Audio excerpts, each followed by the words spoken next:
West Ham lost at the weekend. I know it's very late, but anyway, here's the review of the game against Crystal Palace.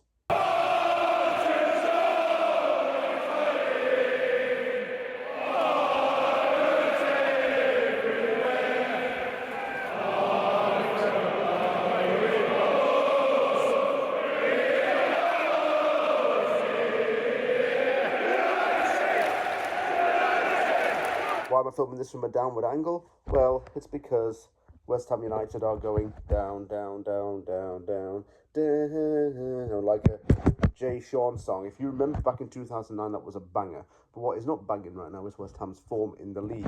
And yes, you know what? I'll just straighten my phone up there. Yeah, whatever. Oh, this is messy. I'm not even going to stop recording. Let's just keep this rolling. It has finished, well, it did finish rather. West Ham United 1, Crystal Palace 2 at the London Stadium. 1 win in 5 to start the season. Pressure on Graham Potter and pre-game protests to express discontent towards the board in hope of them resigning.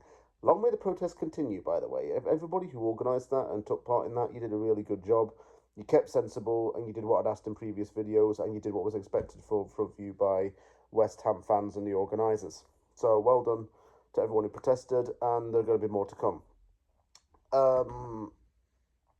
When's the cut-off point for Graham Potter? Is what I got to ask. When do we finally say, look, you've had a full summer window to get your own players in, you've had a chance to implement your own philosophy and style on this club, you've not done it accordingly, you got to go.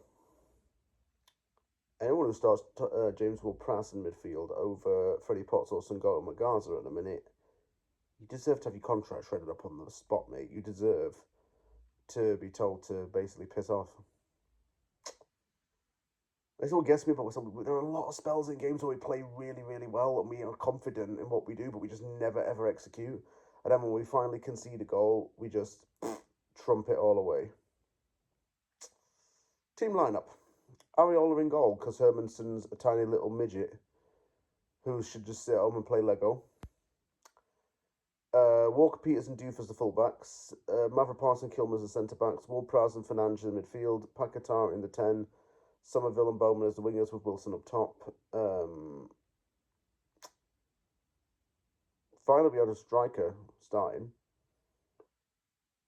We gave a lot of corners away in this game, and we have a habit of just giving corners away. But we defended them well, up to a certain point, I think. But we've gone from being able to attack corners and score from corners and being known as set-piece FC to set-piece shithouses. Because we are just not good at defending them at all. We caused a lot of issues on the left side. Doof was excellent yet again, so he's obviously not someone I'm going to slate. But it was very boring of the first half. Palace made it 1-0 through Mateta, who loves a goal against us, to be honest with you. He scored due to poor communication to defend the set piece. Kilman should have got that, but he didn't. £40 million piece of crap. Get Igor in, is what I say. But anyway, we need to stop conceding corners when we cannot defend them. And we have a set-piece specialist who was sacked as Stoke manager after a very short period of time. What's he actually teaching the players?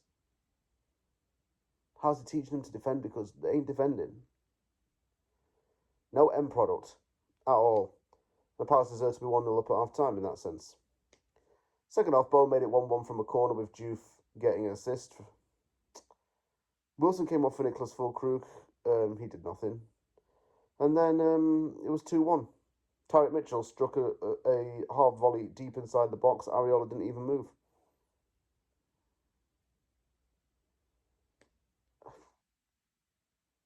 Just this point onwards, the fans start to let the feelings be known. Fernandes off for Magaza, and boos started circulating when that substitution was made because Ward-Prowse should have come off again. Him. Somerville off for Guilherme. Why? Why was Somerville taken off again? Could he not complete a full 90 minutes right now? Can any of our players complete a full 90 minutes? Jokes. I finished 2-1 to Palace. And I'm recording this a couple of days later because I went back to bed straight after the game. Then Saturday, I was working. And then Monday, I was doing stuff. I had errands. You know what? Actually, I hate to say this and be on and put this out there on a video for the world to see, but I am ashamed to be a West Ham fan. I really am ashamed. And I think the club has succeeded in driving everybody away from it. Fans no longer like going to the games. The seats are getting emptier and emptier. It's sad. Sad. I don't know what to think anymore, but to everyone else who supports another club out there, I'm jealous of you.